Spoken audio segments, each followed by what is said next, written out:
Chapter 11. Kai. Are you jumping today? One of the other pilots asks me. Our squadron walks along the path next to the river that runs and twists and turns through the city of Kamas. At one spot in the river, down near City Hall on the barricade, the river becomes a series of falls. A gray heron slices through the swift waters near us. No, I say, not bothering to hide the irritation in my voice. I don't see the point of it. It's a sign of unity, he says. I turn to look at him a little more closely. We all work for the Rising, don't we? I ask. Isn't that all the unity we need? The pilot, Luke, falls silent and walks a little faster so that I'm alone at the back of our group. We've been given a few hours off and everyone wanted to go into the city. For many of us, it still feels dangerous and exhilarating to walk freely through the streets of a city that used to be society, even though the Rising has had full power in Kamas for weeks now. As expected, Kamas was the first and easiest province for the Rising to take over. So many insurgents live and work here. Annie falls back to walk with me. You should jump, she says. They all want you to do it. Some of the other squadrons have started jumping into the river. Though it's officially spring now, the water comes down from the mountains and it's frigid. I have no plans to go in the river. I'm not a coward, but I'm also not stupid. This isn't the safe, warm, blue pool of the burrow. After the Sisyphus and what happened when Vic died, I don't trust the water anymore. Many people walk the river paths today. The sun feels warm on our backs. The Rising has asked everyone to keep to their society-assigned jobs for now until the plague is fully contained, so most people are at work. But still, there are child care providers bringing little kids to throw stones into the river and workers with foil trays, enjoying the new freedom of eating their lunch wherever they want. All of these people must be immune or cured to walk so freely. They're like us. They know they're safe. I glance at the barricade wall, which also runs near the river. Even though the Rising is firmly in control, there are still restrictions for now as to where we can go. The medics and workers behind the walls cannot come out. They eat and sleep and breathe the plague. Cassia told me that Xander was assigned to Kamas. It's strange that he might be on the other side of that barricade, working in the medical center. Our paths haven't crossed in Kamas, though we've both been here for months. I wish I had seen Xander. I'd like to talk to him. I'd be interested to hear what he thinks of the Rising, if he's found it everything he hoped it would be. I don't wonder if he still loves Cassia. I'm sure that he does. I haven't heard anything from her since the plague broke out, but they've immunized everyone at the Rising who wasn't already immune, so I think she's safe, one way or the other. But I don't know. I sent her a message as soon as I could, telling her how sorry I was that I couldn't reach her that night at the lake. I asked her if she was alright and told her that I loved her. I traded 4 of my foil-wear pilot meals for that, and it was worth it, though I can't do it too often or I'll get in trouble. The silence from Cassia is making me crazy. Every time I fly, I have to keep myself from taking off and risking everything to try to get to her. Even if I manage to steal a ship, the Rising would shoot me down. You won't do her any good if you're dead, I remind myself. But I'm not doing her much good by staying alive either. I don't know how much longer I can wait before I'll have to risk it. Why not jump? Indy asks, still needling me. You can swim. What about you? Are you going in? I ask Indy. Maybe, Indy says. Everyone's still a little perplexed by Indy, but more and more, they also respect her. It's hard not to after you've seen her fly. I'm about to say something more to her, but then I recognize a face in the crowd, one of the traders who used to bring me notes from Cassia. I haven't seen this particular trader in a long time. Does she have something for me today? The way archivists trade is different now. The Rising closed down the Society's museums, saying they were filled with nothing more than propaganda, so we have to wait outside of the museums to make contact or find each other in the crowds. The handoff is quick. As usual, she passes me, keeping her gaze level and cool, and we bump into each other slightly, the jostling normal on a crowded path. From the outside, I'm sure it all looks perfectly natural, but she's handed off something to me, a message. I'm sorry, she says, meeting my eyes briefly. I'm late. She's acting as if she bumped into me because she's in a hurry to get somewhere on time, but I know what she means. The message is late, likely because she's had the plague. How did she manage to hold on to the paper?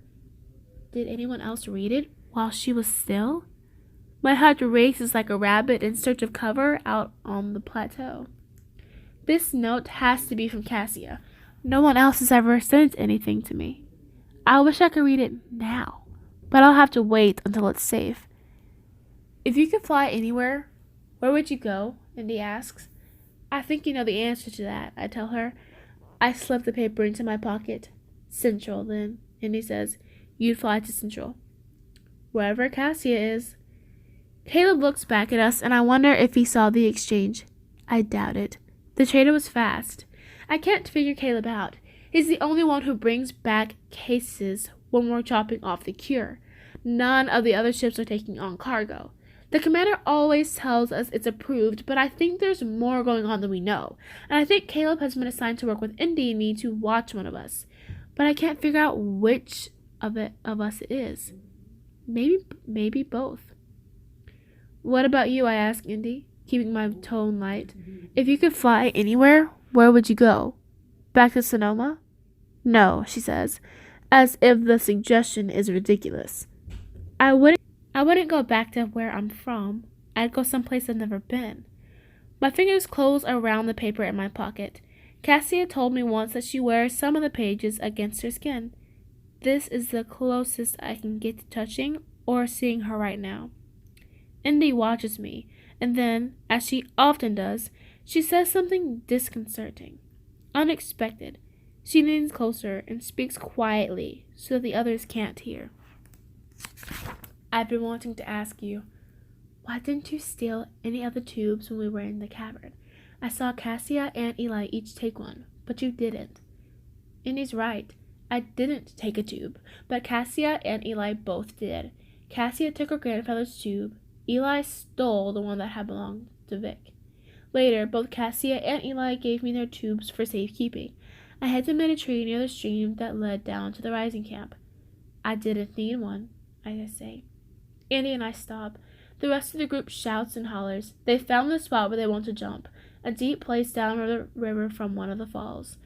It's where the other squadrons have been going in, and it's close enough to the path that people can stop and watch.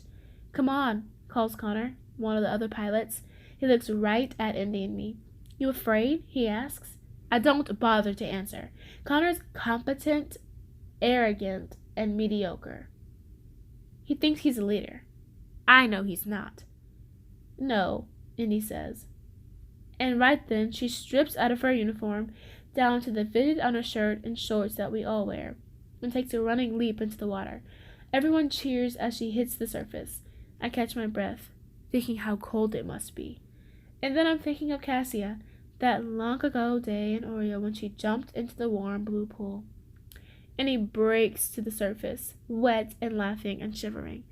Even though she's beautiful, with a certain wildness in her eyes, I can't help but think, I wish Cassia were here. Indy sees it.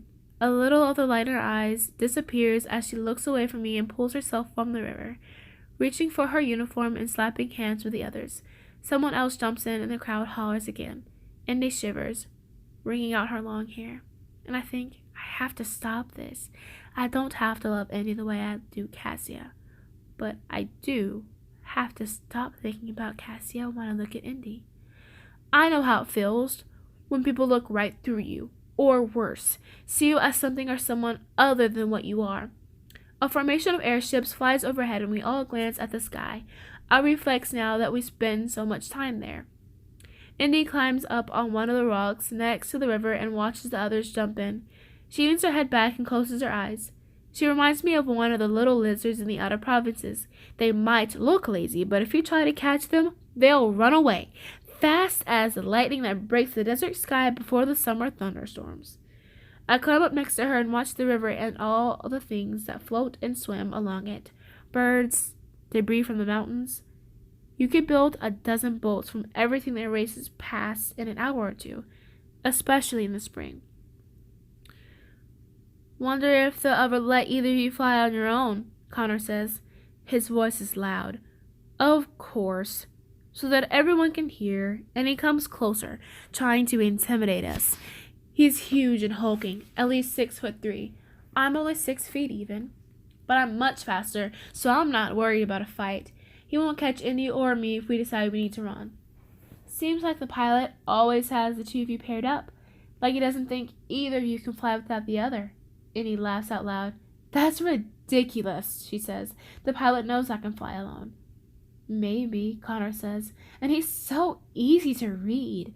The dirty thing he's ready to say, obvious before he can even spit it out. The reason he has the two of you fly together is because you're the best, and he says, of course, we are. Connor laughs. Water drips off him from his jump into the river. He looks soaked and stupid, not fine and shining like Indy. You think a lot of yourself, he says. Think you'll be the pilot one day? He glances over his shoulder to see if the others are all laughing too, at how ridiculous this is. But everyone stays quiet. Of course, Indy says, as if she can't believe he'd even ask. We all hope for that, a girl named Ray says. Why not? We can dream now. But not you, Indy says to Connor. You need a different dream. You're not good enough to be the pilot, and I don't think you ever will be. Really? He says, leaning in, a sneer on his face. And how do you know that? Because I've flown with you, she says, and you never give in to the sky. Connor laughs and starts to say something, but Indy keeps talking over him. You're always thinking about yourself, how it looks, what you're doing, who will notice. Connor turns away from her. Over his shoulder, he says something crude about Indy, what he'd do to her and with her if she wasn't crazy. I start after him. It doesn't matter, Indy says, her tone perfectly unconcerned. I want to tell her that it's dangerous to be so oblivious to people like Connor. But would it do any good? The fun's over. People start back to the camp for dry clothes. Some of the pilots and runners shiver as they walk. Almost everyone went into the river. As we walk, Indy begins to braid her long, wet hair. What if you could bring back anyone who's gone? She asks me, keeping up her line of questioning from before. And don't say Cassia, she adds, with a little huff of impatience. She doesn't count. She's not dead. It feels good to hear Indy say that, even though of course she doesn't know for certain. Although if Cassia sent me a message, that's a good thing. I close my eyes around the paper again and smile. Who would I bring back from the dead? I ask Indy. Why would you ask something like that? Indy presses her lips together. For a moment, I think she's not going to answer, but then she says, anything is possible now. You think the Rising might be able to do what the Rising never could, I ask. You think the Rising has figured out how to bring people back to life? Not yet, she says. But don't you think they will someday? Don't you think that's the pilot's ultimate purpose? All the old stories and songs about him saving us. It might not just mean from the society or the plague, but from death itself. No, I speak low. You saw those samples in the carving. How could you bring anyone back from that? Even if you could use the sample to create someone a lot like the original person, it will never be the person themselves. You can't bring anyone back. Ever. Do you see what I mean? And he shakes her head, stubborn. Right then, I feel a push at my back, shoving me off balance and toward the river nearby. I have barely enough time to reach my hand into my pocket and close my fingers around the paper before I hit the water. I hold my hand up high and push off the bottom of the river as hard as I can with my feet. But I know the paper is still wet. The others think my fist is raised in some kind of salute, so they start cheering and calling out and raising theirs back. I have to play it out, so I call out, "The Rising," and they all pick up the cry. I'm certain it was Connor who pushed me. He watches from the shore with his arms folded. Commerce River runs near our camp, too, and as soon as the others are out of sight, changing clothes in the barracks, I run down to the flat stones at the edge of the water, unfolding the paper as I go. If he ruined her message to me... Part of the writing at the bottom is ruined. My heart sinks, but most of it is legible, and it's written in Cassia's handwriting. I'd know it anywhere. She changed our code a little, but we always do, but it doesn't take long to puzzle it out. I'm fine, but most of my papers were stolen, so don't worry if you don't hear from me as often. I'll find my way back to you as soon as I can. I have a plan. Kai, I know that you're going to want to come find me, that you're going to want to save me, but I need you to trust me to save myself. Spring is coming. I can feel it. I'll still sort and wait, but I've been writing letters everywhere I can. I was right. This message is old. The plague has sped things up and slowed others down. Trading isn't as reliable as it used to be. How many weeks ago did she write this? 1 week after the plague arrived? 2? Did she ever get my message, or is it sitting in the pocket of someone lying still in a medical center?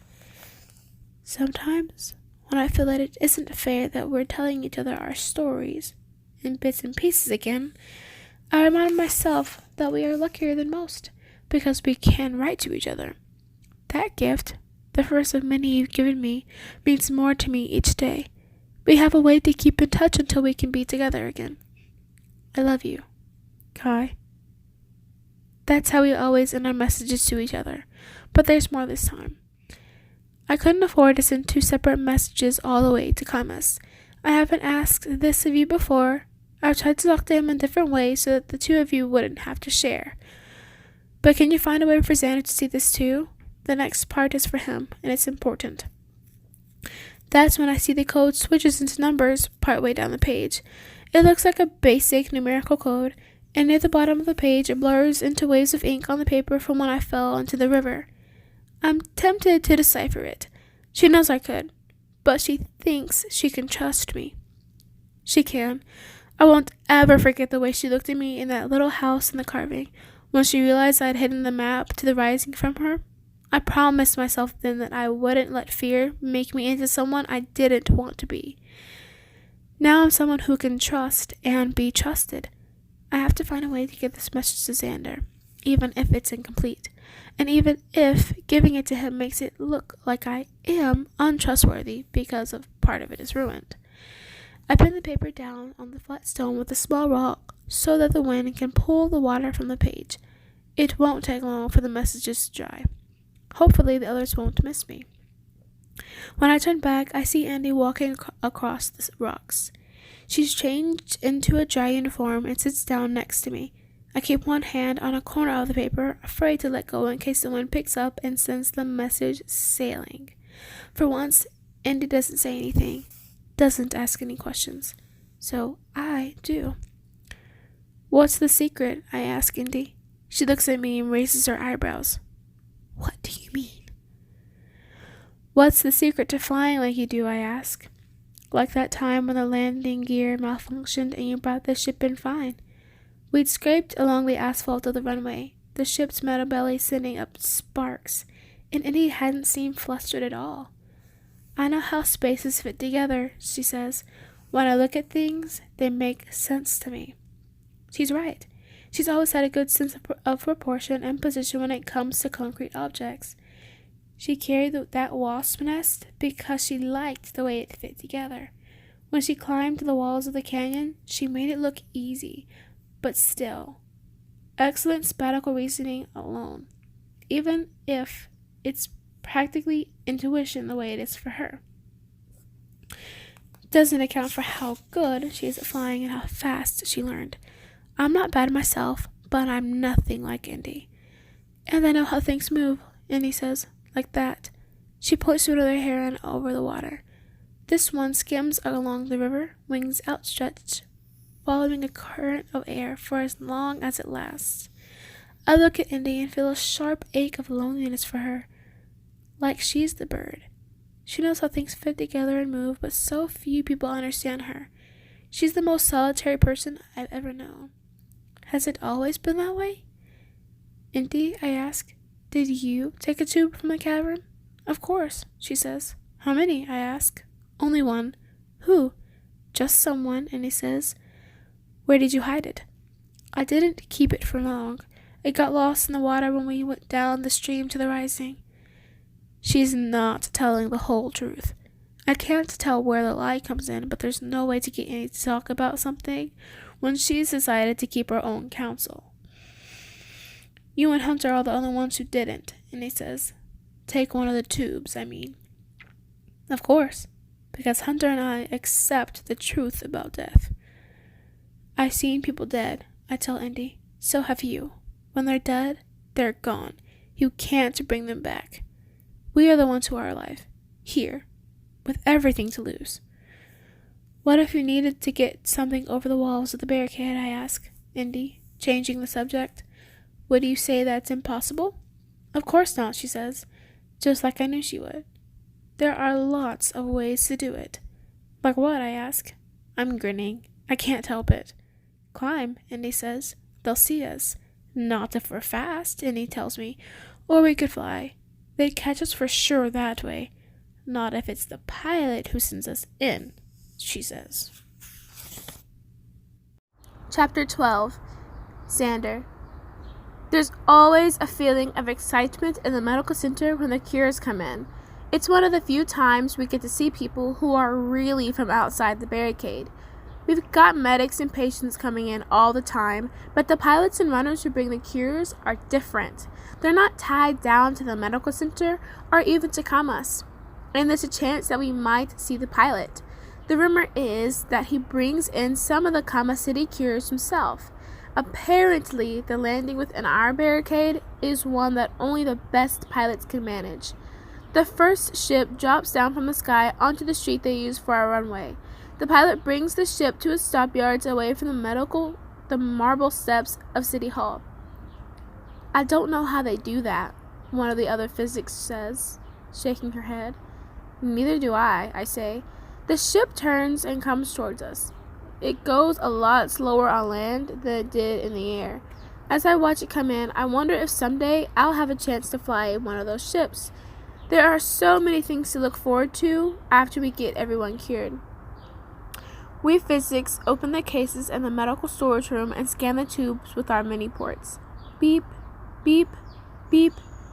The rising officers from the ships bring in the cases one after another. I finish scanning the tubes in the first case. As soon as I do, another appears in front of me. Thank you, I say, reaching out to take it from the officer. I look up. It's Kai. Carol, he says. Markham, I say. It's odd using his last name. You're in the Rising? Of course, he says. Always. He grins at me because we both know it's a lie. There are about 1,000 things I want to ask him, but we don't have time. We've got to keep the supplies moving. Suddenly, that doesn't feel like the most important thing in the world anymore. I want to ask him how and where she is and if he's heard from her. It's good to see you, Kai says. You too, I tell him. And it is. Kai holds out his hand to shake mine and we grip tightly, and I feel him press a piece of paper into my palm. It's from her, Kai says, in a low voice so the others can't hear. Before anyone can tell us to get back to work, he heads for the door. After he disappears, I glance over at the rest of the people delivering cures and find a girl with red hair watching me. You don't know me, she says. No, I agree. She tilts her head, scrutinizing me. My name is Indy, she says. She smiles, and it makes her beautiful. I smile back, and then she's gone too. I shove the paper into my pocket. Kai doesn't come back, at least not that I see. I can't help but feel like we're playing at the tables back in the burrow, when he was throwing the game and I was the only one who knew. We've got another secret. What does it say on that paper? I wish I could read it now, but my shift isn't over. When you're working, there isn't time for anything else. Kai and I were friends almost from the beginning of his time in the burrow. At first, I was jealous of him. I dared him to steal the red tablets, and he did. After that, we respected each other. I remember another time when Kai and I were younger. We must have been 13 or so, and we were both in love with Cassia. We stood talking near her house, pretending to care what the other was saying, but really waiting to see her when she came home. At some point, we both stopped pretending. "She's not coming," I said. "Maybe she went to visit her grandfather," Kai said. I nodded.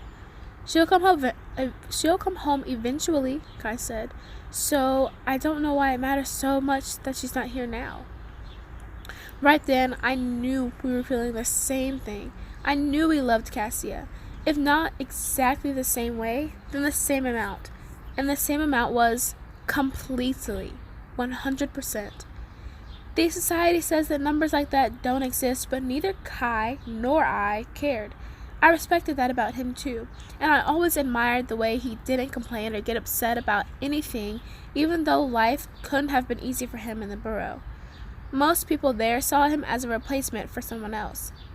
That's something I've always wondered about. What really happened to Matthew Markham? The society told us that he died, but I don't believe it. On the night Patrick Markham went walking up and down the street in his sleeve clothes, it was my father who went out and talked him into going back home before anyone called the officials. "He was out of his mind," my father whispered to my mother on our front steps after he took Patrick home. I listened through the door. "He was saying things that couldn't possibly be true." "What did he say?" Mother asked. My father didn't speak for a while. Right when I thought he wasn't going to tell her, he said, "Patrick kept asking me, why did I do it?" My mother drew in her breath. I did too. They both turned around and saw me through the screen. "Go back to bed, Sander," my mother said. "There's nothing to worry about. Patrick's home now." My father never told the officials what Patrick said, and the neighborhood knew that Patrick wandered the street that night because he was grieving his son's death. No need to give any of us a red tablet to explain that away. Besides, his distress reminded us all of the need to keep anomalies away from everyone else. But when I remember what my father whispered to my mother later that night when they came down the hall together, I think I saw something else in Patrick's eyes besides grief, my father said. "What?" my father asked. "Guilt," my father said. "Because it was at his workplace that everything happened?" my mother asked. "He shouldn't blame himself. He couldn't have known." "No," my father said. "It was guilt. Real, intelligent guilt." They went into their room and I couldn't hear anything more. I don't think Patrick killed his son, but something happened there that I haven't been able to puzzle out. When my shift finally ends, I head for the small courtyard. Each medical wing has one, and it's the only place where we have access to the outdoors. I'm lucky. The only other people here are a man and a woman deep in conversation. I walk to the other side of the courtyard to give them privacy and turn my back so they can't see me open the paper. At first, all I do is stare at Cassia's writing. It's beautiful. I wish I knew how to write. I wish she'd taught me. A little surge of bitterness goes through me like someone shot it right into my veins with a syringe. But I know how to get over the feeling. Remember that it doesn't do any good. I've been bitter before about losing her, and it never gets me anywhere. More importantly, that's not the kind of person I've spent my life trying to become. It takes me only moments to decipher the code, a basic substitution cipher like we learned back when we were kids, and the society tested us to see who could sort the best. I wonder if anyone else figured it out before the message got to me. Did Kai read it? "Sander," Cassia wrote, "I wanted to tell you that I'm fine, and to tell you some other things too. First of all, don't ever take one of the blue tablets. I know the Rising has taken the tablets away, but if you come across any of the blue somehow, get rid of them. They can kill." Wait, I read it again. That can't be right. Can it? The blue tablets are supposed to save us. The Rising would have told me if that weren't true. Wouldn't they? Do they know? Her next sentence tells me that they do. It seems to be common knowledge within the Rising that the blue tablets are poisonous, but I didn't want to leave it to chance that you would find out on your own. I tried to tell you on the port and I thought you understood, but lately I've been worried that you didn't. The society told us the tablets would save us, but they lied. The blue makes you stop and go still. If someone doesn't save you, you die. I saw it happen in the canyons. She saw it happen, so she does know. There's something about the blue. She tried to tell me. I feel sick. Why didn't the rising let me know? The tablets could have killed her, and it would have been my fault. How could I make that kind of mistake? The couple in the courtyard is talking louder now. I turn my back to them. I keep reading, my mind racing. Her next sentence offers some relief. At least I wasn't wrong about her being in the rising. I'm in the rising. I tried to tell you that, too. I should have written to you earlier, but you were an official. I didn't want to risk getting you in trouble. And you've never seen my writing. How would you know that the message was from me, even if the archivist said that it was? And then I realized a way that I could get a message to you. Through Kai. He's seen my writing. He can tell you that this is really from me. I know that you're in the rising. I understood what you were trying to tell me on the port. I should have realized. You've always been the first of us to do the right thing. There was something else that I wanted to tell you in person that I didn't want to put down in a letter. I wanted to speak to you face to face, but now I feel that I should write to you after all, in case it is still some time before we meet. I know you love me. I love you, and I always will. But it ends there. Water damage has made the rest of the message crinkled and illegible. For a second, I see red. How could it be so conveniently destroyed right at the critical spot? What was she going to say? She said she would always love me, but part of me wishes the message ended right there, before that last word. What happened? Did the paper get ruined by accident? Or could Kai have done it on purpose? Kai played fair in the games. He better be playing fair now. I fold the paper back up and put it into my pocket. In the minutes that I've been reading the note, the light has gone. The sun must have dipped below the horizon, beyond the walls of the barricade. The door to the courtyard opens and Lee comes out, right as the other couple goes inside. Carol, she says, I was hoping I would find you. Is something wrong? I ask. I haven't seen Lee in several days. Since she wasn't part of the rising from the beginning, she's not working as a physic, but instead as a general medical assistant, assigned to whatever team and shift needs her most. No, she says, I'm fine. It's good to work with the patients. And you? I'm fine too, I tell her. Lee looks at me, and I see the same question in her eyes that I know was in mine when I had to decide whether to vouch for her or not. She's wondering if she can trust me, and if she really knows me. I wanted, she said finally, to ask you about the red mark that the patients have on their backs. What is it? It's a small infection of the nerves, I say. It happens along the dermatomes in the back or neck when the virus is activated. I pause. But she's part of the rising now, so I can tell her everything. The rising told some of us to look for it because it's a sure sign of the plague. And it only happens to people who have actually become ill.